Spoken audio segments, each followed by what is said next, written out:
Subacromial impingement etiology. The rotator cuff works as a depressor and centralizer of the humeral head in the glenohumeral joint. As the arm is abducted and elevated, the rotator cuff depresses the humeral head, allowing it to glide easily underneath the acromion. Should any abnormality occur affecting the rotator cuff, this would lead to dysfunction of the cuff.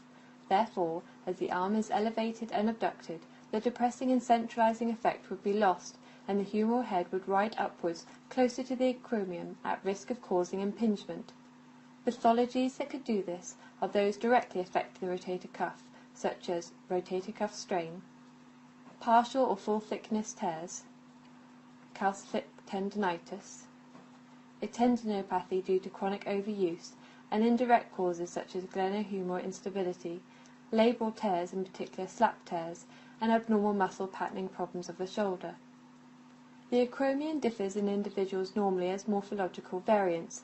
These were described by Bigliani as type 1, type 2, or type 3. Type 1 is flat, type 2 is curved, and type 3 is hooked.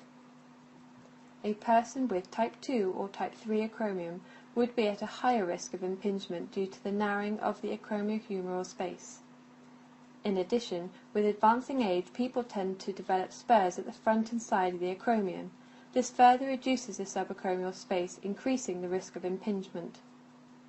Therefore, somebody with a rotator cuff injury who has a type 3 acromion and is in their 50s has a very high risk of developing significant impingement compared to a patient in their 20s sustaining a supraspinatus strain who may have a type 1 acromion and no spurs.